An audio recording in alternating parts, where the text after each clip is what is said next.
디모데 전후서는 바울이 에베소 교회 지도자로 사역하고 있던 그 사랑하는 제자 디모데에게 쓴 편지입니다.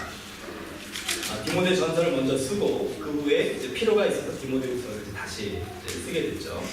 그래서 바울과 디모데의 이 관계가 디모데 전후서에 잘 나와 있는데 도대체 어떤 관계인가? 바울과 디모데는 어떤 관계를 가지고 있는가를 이제 우리가 알려면은 디모데후서부터 시작을 해야 됩니다. 그래서 디모데후서 1장 1절부터 5절까지를 제가 먼저 읽어드리도록 하겠습니다. 하나님의 뜻으로 말미암아 그리스도 예수 안에 있는 생명의 약속대로 그리스도 예수의 사도된 바울은 사랑하는 아들 디모데에게 편지하노니 하나님 아버지와 그리스도 예수 우리 주께로부터 은혜와 긍휼과 평강이 내게 있을지어다.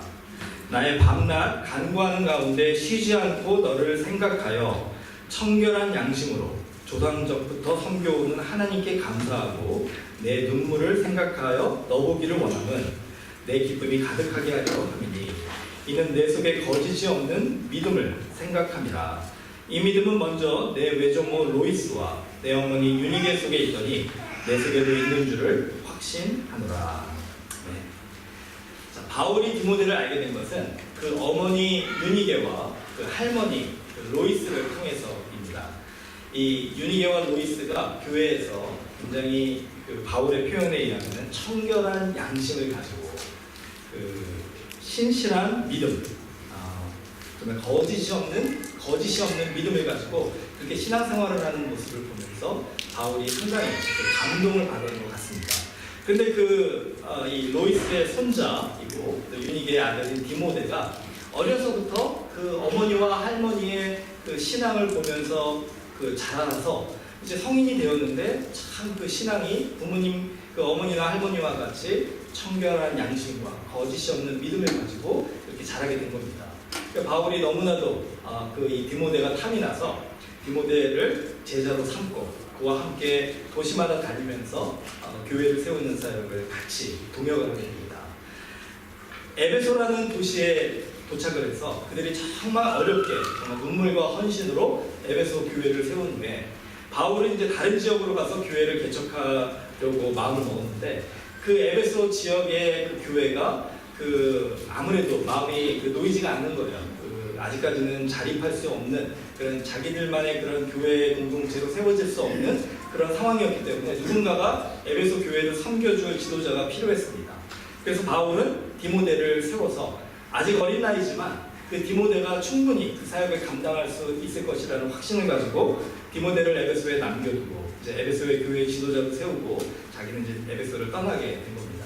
그런 후에 이 에베소 교회를 바라보면서 디모데가 여러 가지 힘들고 어려운 상황을 지금 겪어가는 것을 듣고 바울이 안타까운 마음으로 또 사랑하는 마음으로 마치 자기의 아들에게 그 편지를 쓰듯이 지금 쓴 편지가 디모데 전후서다라고 할 수가 있습니다.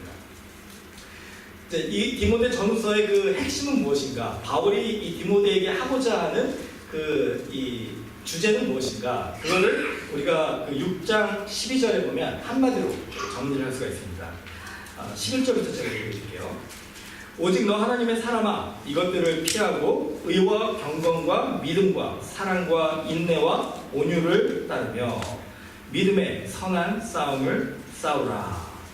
믿음의 선한 싸움을 싸우라. 이게 바로 디모데 전서, 디모데 후서의 주제다라고 생각하시면 됩니다. 저를 좀 따라해 주세요. 너 하나님의 사람아. 믿음의 선한 싸움을 싸우라. 한 주 동안 세상에서 수많은 싸움 속에서 지금 지치고 힘들어서 교회 나오셨는데 교회까지도 싸우라고 하니까 좀 당황스러우실 수도 있습니다. 근데 이거는 제가 드리는 말씀이 아니라 하나님께서 주시는 말씀이에요. 우리는 믿음의 선한 싸움을 싸워야 될 영적인 책임이 있는 사람들입니다. 대부분의 경우에 이 세상에서의 싸움을 생각해 보면요, 두 종류의 싸움이 있습니다. 어떤 싸움은 정말 우리가 목숨을 걸고 싸워야 되는 싸움이 있어요. 또 어떤 경우에는 그렇게 목숨을 걸고 싸울 만한 일이 아닌 싸움이 있습니다. 이겨도 좋고 저도 그렇게 큰 문제가 없는, 그렇게 좀 쉽게 우리가 타협을 해도 되는 그런 싸움들이 있습니다. 문제는 이 두 가지가 혼돈이 될 때가 자주 있다는 거예요. 예, 여러분은 어떠십니까? 지난 한 주 동안에 여러분이 정말 하루하루 여러 가지 경험하는 그 세상의 일들 속에서 정말 어떤 경우에는 목숨을 걸고 싸워야 되는 일들도 있고, 또 어떤 경우에는 그냥 적당하게 이렇게 져줘야 되는 그런 싸움들도 있는 상황 속에서 어떻게 분별을 하면서 살아오셨습니까? 제가 이 부분을 생각할 때마다 늘 기억이 나는 한 가지 경험이 있습니다. 제가 캘리포니아에서 부목사로 섬기고 있을 때 담임 목사님께서 저를 굉장히 아껴주셔가지고 전국에 있는 담임 목사님들이 모이는 그런 목회자 세미나에 저를 이제 데리고 가신 적이 있습니다. 저는 이제 부목사로서 담임 목사님들만 가는 곳이었기 때문에 많이 부담되고 좀 조심스러웠었는데 참 유익한 그런 훈련의 시간이었었어요. 하루 종일 교육을 받고 이제 저녁을 한 후에 이제 목사님들이 우리 운동이나 좀 하자 해서 이제 탁구를 치시기로 하셨는데 그 팀을 나눠가지고 이제 탁구 경기를 하시는데 저는 탁구를 잘 못 쳐가지고 그냥 이렇게 깍두기로 한 팀에 붙여주셨어요. 근데 참 제가 놀랐던 거는 뭐냐면은 정말 거룩하고 존경스럽고 훌륭하신 목사님들인데 탁구 경기를 하시는데 정말 목숨을 걸고 하시더라고요. 어느 정도였냐면 저는 이제 점수를 이제 나중에 깍두기로 이제 팀을 하다가 나중에 쫓겨났어요. 너무 못해가지고. 근데 이제 제가 저보고 점수를 매기라고 하셨는데 네트에 걸렸는지 안 걸렸는지를 가지고 이제 막 논쟁을 하시는데 굉장히 언성이 높아지면서 나중에는 잘못하면 큰 싸움이 일어나겠다 싶을 정도로 그렇게 아주 흥분을 해가지고 싸우시는 모습을 보면서 도저히 이해가 안 갔어요. 이게 정말 목숨을 걸고 싸울 일인가.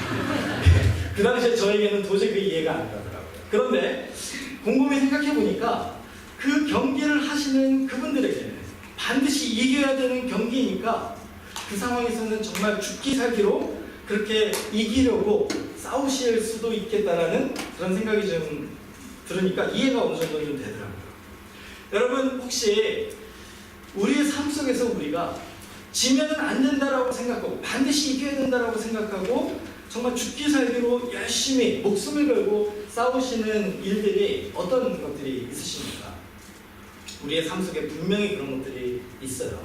그걸 위해서 지난 한 주 동안, 한 달 동안, 뭐 한 해 동안 우리가 우리의 정말 것들을 희생해 가면서 어떻게든지 이기기 위해서 열심히 노력하면서 그렇게 살아왔는데 어떤 날 어떤 사람이 여러분의 그 모습을 보면서 그 부분에서 그게 정말 목숨을 걸고 그렇게 싸우실 일입니까? 목숨을 걸고 그렇게 이기려고 노력해야 될 일입니까? 라고 얘기를 하면은 여러분 어떻게 반응하시겠습니까? 여러분의 생각에는 그게 이 세상의 그 어떤 것보다도 반드시 이겨야 되는, 내가 정말 죽기 살기로 붙잡고 싸워야 되는 일이라고 생각을 했는데 다른 사람들은 그렇게 생각하지 않는다라는 그런 도전을 받을 때 어떤 반응을 보이시겠어요? 때로는 그렇게 얘기하는 사람과 또 죽기 살기로 싸우는 분들도 계시더라고요. 네. 여러분 우리가 이 부분에 있어서 좀 진지하게 생각해 볼 필요가 있습니다. 우리 옆에 계신 분들에게 잠깐 좀 권면할까요? 예, 우리 너무 싸우며 살지 맙시다. 우리 같이 옆에 분들에게 좀 권면했으면 좋겠습니다. 너무 싸우며 살지 맙시다. 예. 여러분 어떤 경우에는요, 우리가 인생에 이렇게 지치고 힘들고 피곤한 이유가 뭐냐? 우리의 삶에 일어나는 모든 일들을 다 이렇게 반드시 이겨야 되는 싸움, 내가 정말 목숨을 걸고 싸워야 되는 싸움처럼 생각하면서 살기 때문일 수도 있습니다. 마치 그 싸움에서 내가 지면 나는 인생의 실패자가 된다. 그 싸움에서 내가 지면 나는 정말로 이 삶 속에서 행복할 수 없다. 이렇게 생각하고 그 모든 일들이 정말 우리가 긴장을 하고 희생을 하고 모든 것을 다 거기에 마치 올인 해가지고 싸우는 것처럼 싸울 때가 있어요. 그러다 보면 어떻습니까? 우리도 피곤하고 또 그렇게 노력하다가 보면 여기저기에서 부딪히고 상처를 받고 또 그러다가 보면 우리가 본의 아니게 다른 사람들에게도 상처를 주고 참 여러 가지로 힘들고 어려운 삶을 살게 된다는 거예요. 그런데 하나님은 우리를 그렇게 창조해 주지 않으셨습니다. 그 목적으로 창조해 주지 않으셨어요. 하나님은 우리를 창조해 주신 이유가 우리가 피 터지게 죽을 때까지 싸움만 하면서 살라고 창조해 주신 게 아니라 우리에게 참된 평안과 안식을 주시기 위해서, 우리가 하나님이 주신 이 삶을 즐기고 누리고 사람들과 함께 나누고 베풀면서 살게 해주시기 위해서 우리를 창조해 주셨다는 거예요. 그렇기 때문에 우리에게 일어나는 우리의 인생의 대부분의 경우의 일들은 우리가 이렇게 목숨을 걸고 싸울 만한 일들은 아니라는 것이죠. 이기면 좋지만, 이제 운동을 잘 못하는 저에게는 탁구를 칠 때, 그때 저는 그랬어요. 이기면 좋지만 저도 그만 아닌가. 목사님들이 간단한 내기를 하시더라고요. 뭐 저봤자 그거 짜장면 한 그릇 값인데 그걸 그렇게 목숨을 걸고 싸우시나. 이겨도 좋고 저도 물론 아쉽고 때로는 섭섭하고 그게 낙심이 되기도 하지만 그건 순간 아닙니까? 잠시 그 마음이 있다가 지나가는 거 아니에요. 그게 우리의 행복을 빼앗을 수 없다는 거죠. 그것 때문에 우리가 하나님 앞에서 감사의 제목을 잃어버릴 이유가 아니다라는 거예요. 그렇기 때문에 대부분의 경우에 우리의 삶 속에서 우리가 정말로 하나님이 우리에게 창조해 주신 이 삶을 행복하고 잘 사시기를 원하신다면 우리에게 일어나는 우리의 삶의 일들을 이렇게 목숨 걸고 싸우지 마시고 그냥 최선을 다해서 열심히 싸우시다가 이기면 감사하고 저도 감사하고, 그래서 이 하박국에도 그렇잖아요. 그리 아니하실지라도 내가 하나님께 감사하며 찬양합니다. 이 그리 아니하실지라도는 뭡니까? 이기면 너무나 좋죠. 여러분이 정말 삶 속에서 늘 승리하면 얼마나 좋습니까? 하지만 승리하지 않아도 그 속에서 하나님께서 우리에게 준비해 주신 행복과 기쁨과 감사가 있음을 우리가 발견하는 그 삶, 그것이 어떻게 보면은 하나님이 우리를 창조해 주신 이 삶의 행복한 그런 삶을 살아가는 모습이다라고 할 수가 있습니다. 자, 그러나 어떤 부분에서는, 우리의 삶의 어떤 부분에서는 우리가 목숨을 걸고 싸워야 될 일들이 있다는 거예요. 어떤 일들은 절대로 타협하면 안 되는 일들이 있습니다. 어떤 일들은 양보할 수 없어요. 정말 죽기 살기로 우리가 싸워야 되는 일들이 있습니다. 그게 어떤 일들일까요? 오늘 말씀을 통해서 우리가 그 일들을 잘 배우고 이제 우리의 삶 속에서 그걸 적용해서 정말 죽기 살기로 목숨을 걸고 싸워야 되는 일들에는 우리가 절대로 타협하지 않고 우리의 모든 것을 희생해서 싸우고, 그렇지 않은 일들은 그냥 여유를 가지고 최선을 다하지만 또 나름대로 패배도 받아들일 수 있는 그런 마음, 그런 마음을 가지고 살 수 있는 지혜를 오늘 좀 배우기를 소망해 봅니다. 자, 어떤 싸움이 우리가 이렇게 목숨을 걸고 싸워야 되는 싸움이냐? 첫 번째로 우리가 목숨을 걸고 싸워야 할 싸움은 믿음의 싸움입니다. 여러분 좀 따라해주세요. 우리가 죽기까지 싸워야 할 싸움은 믿음의 싸움입니다. 믿음의 싸움은 어떤 싸움일까요? 이거는 육적인 싸움이 아니라 영적인 싸움입니다. 에베소서 6장 12절 말씀이에요. 우리의 씨름은, 이 싸움을 얘기하는 거죠. 혈과 육을 상대하는 것이 아니요 통치자들과 권세들과 이 어둠의 세상 주관자들과 하늘에 있는 악의 영들을 상대함이라. 성경에는요, 눈에 보이는 육적인 싸움은 대부분 우리가 그렇게 목숨 걸고 싸울 싸움은 아니라고 얘기합니다. 그러나 하나님께서 우리에게 허락하신 이 영적인 싸움은 우리가 정말 목숨을 걸고 죽기 살기로 싸워야 되는 싸움이라고 말씀하고 계십니다. 그래서 그 에베소서 6장 13절에서 17절에 보면 이 싸움을 잘 싸우기 위해서 하나님께서 우리에게 주신 무기들이 있어요. 이게 뭐냐? 하나님의 전신갑주를 취하라. 이는 악한 날에 너희가 능히 대적하고 모든 일을 행한 후에 서기 위함이라. 그런즉 서서 진리로 너의 허리띠를 띠고 의의 호심경을 붙이고 평안의 복음에 준비한 것으로 신을 신고 모든 것 위에 믿음의 방패를 가지고 이로써 능히 악한 자의 모든 불화살을 소멸하고 구원의 투구와 성령의 검 곧 하나님의 말씀을 가지라. 이게 바로 우리가 믿음의 싸움을 싸우기 위해서, 이 영적인 싸움을 싸우기 위해서 가져야 될 우리의 무기다라는 거예요. 자, 여러분이 이제 하나님께서 명령해 주신 이 말씀을 붙들고 우리에게, 우리의 삶 속에서 우리가 날마다 경험하는 이 영적인 싸움을 정말 믿음을 가지고 싸우기 위해서 나아가는데, 여러분의 손에 아무 무기도 쥐어져 있지 않아요. 그럼 어떻게 될까요? 우리가 당연히 패배할 수밖에 없겠죠. 하나님께서 우리에게 주신 이 무기들은 눈에 보이거나 우리가 손에 잡히는 그런 무기들이 아닙니다. 이것은 우리의 눈에 보이지 않는 영적인 그런 무기들이에요. 그 무기들을 우리가 어떻게 가질 수가 있느냐? 하나님께서 주신 이 말씀으로 우리를 훈련할 때 우리에게 하나씩 하나님께서 우리 이 삶 속에 허락해 주시는 무기들이다라는 거예요. 그렇기 때문에 우리가 항상 깨어서 기도하면서 우리 자신을 영적으로 훈련하는 것이 중요합니다. 이 영적인 싸움이 왜 중요하냐? 육적인 싸움은 대부분 다른 사람들과의 싸움이에요. 그렇죠? 여러분 세상에서 싸우는 싸움들을 생각해 보세요. 다른 사람들과의 싸움 아닙니까? 그런데 이 영적인 싸움, 이 믿음의 싸움은 거의 대부분 나 자신과의 싸움입니다. 다른 사람들과의 싸움이라기보다는 나 자신과의 싸움에서 대부분의 경우에 이 믿음의 싸움이 결정지어진다는 거예요. 그 싸움을 아주 보기 좋게 패배한 사람이 누굽니까? 바로 아담과 하와입니다. 창세기 3장에 보면은 아담과 하와의 마음속에 사단이 어떤 마음을 심어주냐면 이 교만의 마음을 심어줍니다. 그리고 탐심의 마음을 심어줘요. 욕심의 마음을 심어줘요. 그 마음이 아담과 하와의 정말 이 영적인 그런 그 무장을 해제를 해버리고 아담과 하와의 마음을 흔들기 시작한 거예요.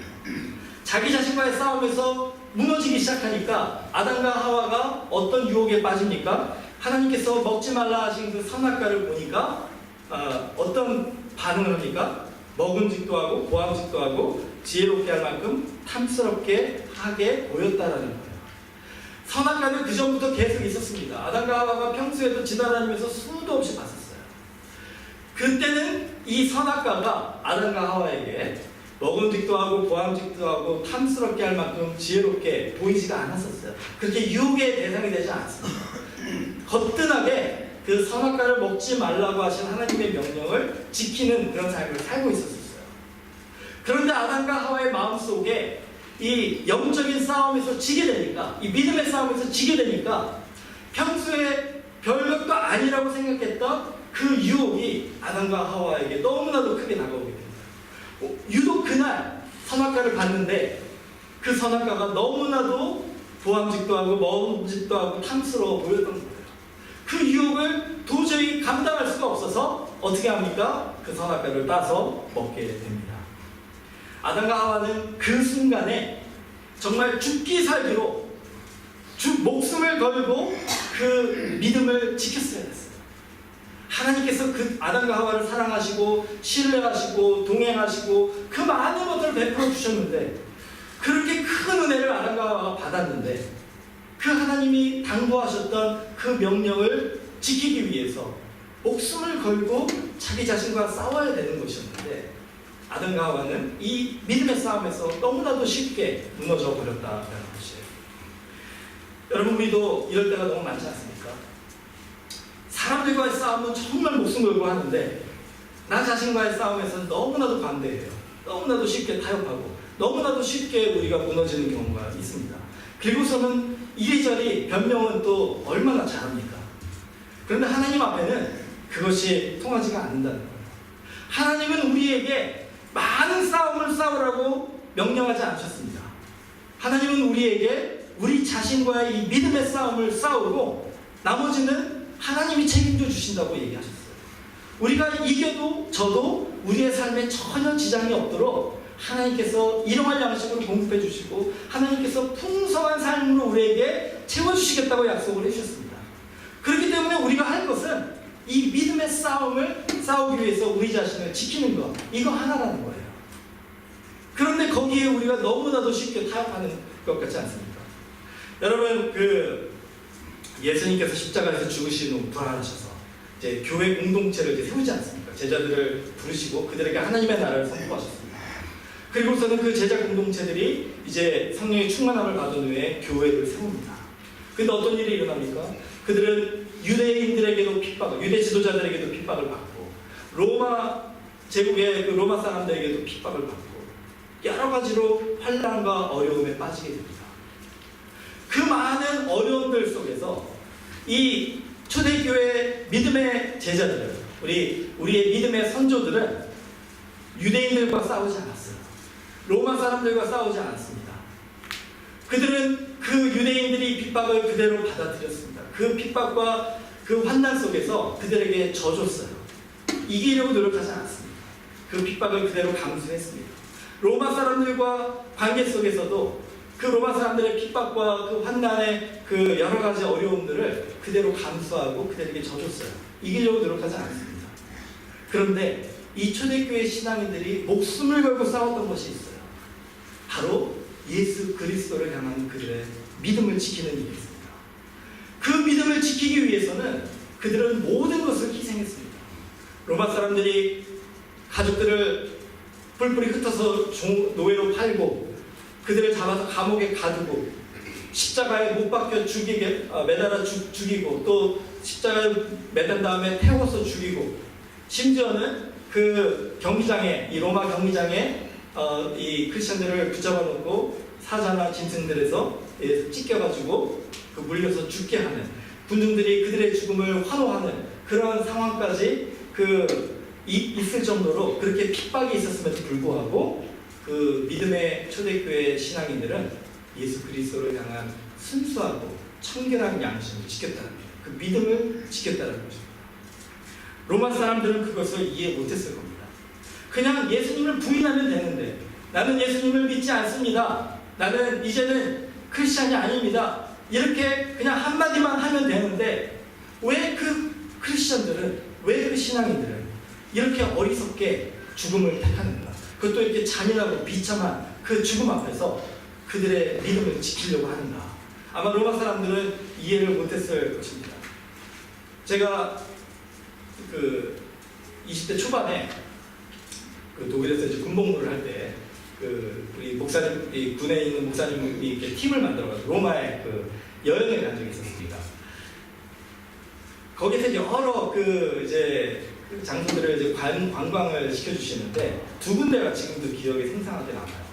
첫 번째는 카타콤입니다. 여러분 그 로마의 그 카타콤은 지하 무덤인데 이 핍박을 견뎌내기 위해서 믿음을 지키기 위해서 크리스천들이 그 지하 무덤에 숨어서 예배를 드리고 믿음을 지키기 위해서 거기서 생활을 했다라고 이렇게 얘기를 들으면서 참 큰 감동이 있었습니다. 근데 더 큰 감동은 무엇이었냐면 그 콜로세움 경기장에 갔는데 거기에 그 한쪽에 아주 큰 십자가가 있는 거예요. 그래서 참 특이하다 해서 가서 봤더니 그 십자가를 이제 설명해 주시는데 그 로마 경기장, 이 콜로세움 경기장에서 특별히 이제 사자들에게 찢김을 당해 죽임을 당한 그 크리스천들을 추모하기 위해서 그 십자가를 이렇게 세워놨다라는 그런 설명을 들었습니다. 여러분 한번 생각해 보세요. 우리가 정말로 이 땅을 살아가면서 하나님께서 우리에게 주신 이 믿음의 싸움을 싸울 때 우리도 목숨을 다해 죽기 살기로 타협하지 않고 싸우겠습니다라고 결심하고 이 믿음의 싸움을 싸울 수 있을 것인가? 초대교회 그 그리스도인들이 보여줬던 그 신앙의 그 열심을 우리가 그냥 이 세상의 사람들과 싸우는 일에 다 소비하고 낭비하는 것이 아니라 우리 자신과의 이 영적인 싸움에서 승리하기 위해서 그 믿음을 지키기 위해서 우리가 과연 무엇까지 희생할 수 있는가? 이걸 오늘 하나님은 우리들에게 물어보신다. 여러분 고린도서 4장 8절에 보면 바울이 그런 싸움을 싸우는 사람들을 격려하는 말씀이 나옵니다. 제가 너무나도 좋아하는 말씀이에요. 우리가 사방으로 우겨쌈을 당하여도 쌓이지 아니하며 답답한 일을 당하여도 낙심하지 아니하며 박해를 받아도 버림바 되지 아니하며 거꾸로뜨림을 당하여도 망하지 아니하고 우리가 항상 예수의 죽음을 몸에 짊어짐은 예수의 생명이 또한 우리 몸에 나타나게 하려 함이라. 여러분이 신앙인들은요, 이 세상에서의 그런 하찮은 그런 일들 때문에 목숨 걸 필요가 없습니다. 예수님이 이미 우리를 위하여 그 모든 것들은 다 이겨주셨기 때문에 우리는 양보할 수 있고 우리는 져줄 수가 있어요. 낮은 자의 모습으로 십자가를 지신 예수님을 따라서 살아갈 각오가 되어 있는 사람들 아닙니까? 근데 안타까운 거는 지금 이 시대를 살아가는 우리 크리스천들의 어깨에 십자가가 보이지 않는다는 거예요.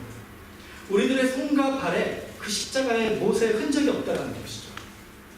예수님은 그 십자가를 지시고 세상을 구원하시기 위해서 이 땅에 오셔서 그 희생을 보여주셨는데, 그 믿음의 싸움을 십자가를 통해서 이루어 주셨는데, 우리들은 그 믿음의 싸움을 싸우기 위해서 주님을 위하여 흘리는 그런 그 희생의 흔적들이 지금 우리 삶에 너무나도 잘 보이지가 않는다는 것입니다. 이게 바로 우리가 오늘 주님 앞에 회개해야 될 부분인 것 같아요. 우리가 다시 한번 우리의 마음을 가다듬고, 우리가 주님을 믿는다라는 것은 무엇인가? 초대교회 성도들이 보여줬던 그 믿음이라는 것은 무엇인가? 그 믿음의 싸움이라는 건 무엇인가? 바로 우리의 가정에서, 우리의 직장에서, 우리의 교회에서, 우리가 사람들과 싸우는 일에, 우리에게 주어진 그 환경과 싸우는 일에 너무나도 그냥 죽기 살기로 애를 쓰는 것이 아니라, 우리에게 주신 이 믿음을 지키기 위해서 우리가 때로는 지는 것에 익숙해지는 싸움, 때로는 양보하고 베풀고, 때로는 사람들을 사랑하기 위해서 희생하고, 주님이 우리에게 주신 이 믿음의 순수함, 예수 그리스도를 영광 돌리는 일을 위하여 우리가 죽기까지 희생하기로 결심하는 그 마음, 이게 가정에서, 직장에서, 이웃에서, 교회에서 우리에게 보여질 때 우리의 손과 발에 그 십자가의 흔적이 보여진다는 거예요. 여러분, 또 우리가 목숨을 걸고 싸워야 되는 싸움은 무엇이냐? 두 번째로 바로 선한 싸움입니다. 저를 좀 따라해주세요. 목숨을 걸고 싸워야 할 싸움은 선한 싸움입니다. 우리는 선한 일을 위해 싸워야 됩니다. 많은 분들은 그 두 가지를 혼돈하시는 것 같아요. 이 선한 싸움과 이 선한 일과 옳은 일을 혼돈하는 경우가 많습니다. 여러분, 옳은 일은 무엇입니까? 무엇이 옳고 무엇이 그르다를 판단해서 옳은 일을 한 사람들은 칭찬해주고, 악한 일을 한 사람들은 벌을 주는 게, 그게 이제 옳은 일을 분별하는 방법이지 않습니까? 그래서 이제 권선징악 이렇게 얘기를 하죠. 선을 권하고 악을 징계한다. 그렇죠? 근데 기독교에서는요, 이 권선징악의 가르침을 가르칠 수가 없어요. 왜냐하면 성경은 우리들에게 뭐라고 얘기합니까? 우리 모두는 다 죄인이라고 얘기하는 거예요. 우리는 그 어느 누구도 우리의 힘으로는 선을 행하는 의인이 될 수 없다라고 얘기를 하고 있습니다. 로마서 3장 23절에 뭐라고 얘기합니까? 모든 사람이 죄를 범하였음에 하나님의 영광에 이르지 못하나니. 그러니까 권선징악을 우리가 가르치려면 여기 계시는 분들, 우리 모두는 다 벌을 받아야 마땅한 사람들이 됩니다. 우리는 다 죄인이라는 것입니다. 그러니까 여기에 동의하지 못하시는 분들이 있을 수도 있어요. 내가 아는 몇몇 사람들은 참 선하게 사는데, 의인처럼 살아가는데, 근데 여러분, 그런 분들의 의와 선도 한번 좀 생각해 보면요, 그것도 굉장히 개인의 유익을 위한 것이라는 것을 알 수 있습니다. 무슨 말이냐면, 우리가 선을 행하는 동기가 무엇인가 한번 생각해 보세요. 두 가지입니다. 하나는 그 선을 행하는 것이 옳다고 내가 생각하고 판단했기 때문에 그 옳은 일을 함으로써 내 마음의 만족을 누리는 것입니다. 내 삶 속에서 내가 옳다고 생각하는 일을 함으로써 나를 정당화한다라는 그런 자기 만족이 있다는 거예요. 그렇기 때문에 우리가 많은 경우에 선을 행합니다. 옳은 일을 하려고 노력을 합니다. 또 한 가지 이유는 긍휼한 마음이 들어서 그래요. 다른 사람을 보니까 너무 불쌍하고 너무 어려우니까 돕고 싶은 마음에서 우리가 선을 행할 때가 있습니다. 근데 그것도 내가 그 사람보다 더 높다, 더 낫다라는 그런 자기 교만이 그 안에 있다는 것을 인정할 수밖에 없다는 거예요. 그러니까 이러나 저러나 우리의 이 선한 행동 자체도 우리의 그 동기를 살펴볼 때는 개인의 유익과 개인의 이기심에 의한 그 동기가 있기 때문에 그 선함도 온전한 선함이라고 할 수가 없다는 거죠. 예수님께 어떤 청년이 나와서 이제 얘기를 합니다. 선한 선생님이요. 그랬더니 예수님이 이렇게 얘기하세요. 하나님 외에는 선한 분이 없으시다. 나를 선하다라고 부르지 말라는 거예요. 물론 예수님은 하나님의 아들이시지만 인간의 몸으로 오셨기 때문에 인간의 한계 속에서는 예수님조차도 선하다라고, 온전하게 선하다라고 부르기를 원하지 않으신다는 거죠. 자, 하나님만이 선한 분이라면은 그 하나님 외에 우리 모든 인간들은 다 선하지 못한 죄인입니다. 그렇기 때문에 이 권선징악은 우리에게는 적용이 되지가 않아요. 우리는 그 어느 누구도 우리의 힘으로는 의를 행할 자격이 없기 때문에 그렇습니다. 그래서 갈라디아서 2장 16절에 사람이 의롭게 되는 것은 율법의 행위로 말미암음이 아니요 오직 예수 그리스도를 믿음으로 말미암은 줄 알므로 우리도 그리스도 예수를 믿나니 이는 우리가 율법의 행위로서가 아니고 그리스도를 믿음으로써 의롭다함을 얻으려 함이라. 율법의 행위로서는 의롭다함을 얻을 육체가 없느니라. 아멘. 그러니까 우리가 싸워야 되는 싸움은 누가 옳고 누가 그르고 이거를 분별하고 판단하고 정죄하는 싸움이 아니라 선하신 하나님께서 싸우시는 그 싸움을 싸우는 게 선한 싸움이다라고 할 수가 있습니다. 그것은 무슨 싸움입니까? 하나님이 싸우시는 선한 싸움은 연약한 자를, 또 죄인을, 또 병든 자를, 악한 자를 회개케 하고 구원하시는 싸움이 선한 싸움입니다. 그러니까 우리가 그 싸움을 싸우려면 우리 자신부터가 먼저 하나님께 구원을 받고, 그리고 우리 주변에 하나님이 구원하시려고 하는 사람들을 위해서 싸우는 것이 바로 우리 크리스천들에게 맡겨주신 선한 싸움이라는 거예요. 삭개오라는 사람 아시죠? 삭개오는 죄인이었습니다. 그냥 죄인도 아니고 아주 악한 죄인이었어요. 마치 그 일제시대 때 그 이완용처럼 그 민족을 착취한 로마에 불붙어서 로마를 이용해서 그 이스라엘 민족들을 착취한 악인이었습니다. 바리새인들과 제사장들은 그 삭개오를 판단하고 정죄하고 같이 상종도 못할 사람이라 생각을 했습니다.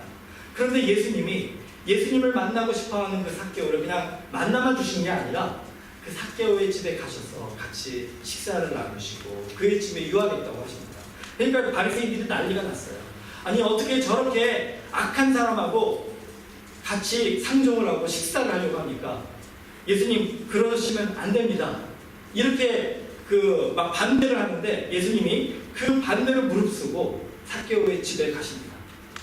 예수님에게는 이 믿음의 선한 싸움, 이 선한 싸움은 누가 옳고 누가 그르고를 판단하는 싸움이 아니라 연약하고 힘들고 병들고 악한 죄인을 찾아가서 그들을 고치고 회복하고 회개케 하고 그들을 구원하는 싸움이 예수님이 싸우시기를 원하셨던 싸움이기 때문에 삭개오를 찾아가서 그와 함께 식사하고 그와 함께 대화하는 것은 예수님에게 중요한 일이었던 거예요. 자, 예수님이 그 싸움을 싸우신 후에 어떤 일이 일어납니까? 삭개오가 모든 사람들 앞에서 공개적으로 이렇게 얘기를 합니다. 누가복음 10장 8절인데요. 삭개오가 서서 주께 여짜오되 주여 보시옵소서 내 소유의 절반을 가난한 자들에게 주겠사오며 만일 누구의 것을 속여 빼앗은 일이 있으면 내 갑절이나 갚겠나이다. 그 욕심 많은 그 무자비한 삭개오가 그 예수님과의 만남을 통해서 어떻게 변합니까? 그의 삶에 그동안 저질렀던 정말 자기의 잘못된 것들을 회개하고 그냥 속으로 회개한 게 아니에요. 모든 사람들이 보는 앞에서 회개하고 자기의 소유의 절반을 가난한 자들에게 나눠주겠다고 이렇게 베푸는 마음으로 바뀌어지고 또 누구의 것을 속여 빼앗은 일이 있으면 그것을 갑절이나 갚겠다고 이렇게 얘기를 하는 삭개오로 변했다는 거예요. 삭개오가 그날 예수님의 이 믿음의 선한 싸움의 결과로 구원을 받은 것입니다. 여러분 오늘 우리가 이제 이 영적인 믿음의 싸움과 함께 싸워야 될 싸움이 이 선한 싸움이다라고 한다면 한번 우리의 삶 속에서 우리가 구원해야 될 사람은 누구인가를 한번 생각해 봤으면 좋겠습니다. 우리의 신앙생활 속에서 하나님께서는 우리 모두에게 우리가 예수님과 함께 구원해야 될 사람들을 우리 주변에 붙여주신다는 거예요. 때로는 그게 우리 자신일 수도 있습니다. 그리고 우리의 가족들일 수도 있고 우리의 이웃들일 수도 있어요. 여러분 그 사람들을 하나님께서 우리들에게 그 구원의 예수님과 함께 이 삭개오처럼 정말 새로운 믿음의 그런 그 구원의 선물을 주시기 위해서 붙여주셨다면 우리가 그분들을 위해서 무엇을 해야 되겠습니까? 옳고 그름을 판단하면서 당신은 의인이요 나는 의인이고 당신은 죄인입니다 이렇게 정죄하는 그런 마음으로 다가가는 것이 아니라 하나님께서 창조하시고 하나님께서 사랑하시고 그 한 영혼을 구원하시기 위해서 이 땅에 오시고 십자가에서 죽으시기까지 우리를 위해 희생하신 그 예수님이 소중하게 생각하는 그 한 사람이라는 마음을 가지고 예수님처럼 그들에게 찾아가서 그들의 이웃이 되어주는 것이 우리의 소명이다라는 것이에요. 로마서 5장 8절에 보시면 우리가 아직 죄인 되었을 때 그리스도께서 우리를 위해 죽으심으로 하나님께서 우리에 대한 자기의 사랑을 확증하셨느니라. 자, 예수님께서 우리를 위하여 죽으시기까지 십자가에서 보여주신 그 사랑은 우리가 이 믿음의 선한 싸움을 싸우기 위해서 헌신할 때 우리를 통해서 이 세상에 빛과 소금처럼 나타나게 될 사랑이라는 것이에요. 저는 이렇게 생각합니다. 우리 교회 공동체가 정말로 초대교회의 이 순수한 믿음, 정말 청결한 양심을 가지고 하나님을 사랑하면서 보여줬던 이 초대교회 성도들의 그 믿음의 선한 싸움을 싸우는 모습으로 회복이 되는 그런 교회가 됐으면 좋겠어요. 여러분, 우리가 요즘에는요, 교회가 너무나도 다른 것들을 위해서, 정말 불필요한 것들을 위해서 목숨을 걸고 싸울 때가 너무나도 많습니다. 그 세상에 어떤 그런 정치적인 것, 도덕적인 윤리, 사회 정의 다 중요하고 다 소중한 것이지만 우리가 그것들을 위해서 목숨을 걸고 막 싸우다가 보면은 서로가 미움과 갈등이 교회 안에 있게 되고 그런 모습들을 믿지 않는 사람들이 보면서 등을 돌리게 됩니다. 그리고 교회를 떠나게 돼요.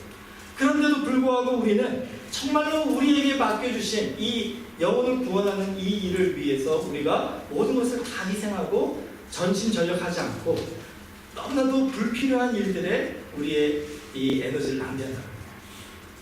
여러분, 오늘부터 우리가 다시 한번 우리 자신을 좀 돌아봤으면 좋겠어요. 가장 먼저 시작해야 될 것이 어디입니까? 바로 내 마음이에요. 내 안에 정말 예수 그리스도가 우리 안에서 이 믿음의 선한 싸움을 싸우기 위하여 희생하신 그 십자가의 은혜로 우리를 깨우쳐 주시고 우리를 권면하시고 우리와 함께 하시겠다고 이렇게 격려하시는데 우리가 주님 앞에 어떤 마음으로 나아갈 것인가 다시 한번 돌아보면서 정말 이 믿음의 선한 싸움을 싸워서 승리하는 우리 모두가 되기를 주님의 이름으로 축원합니다.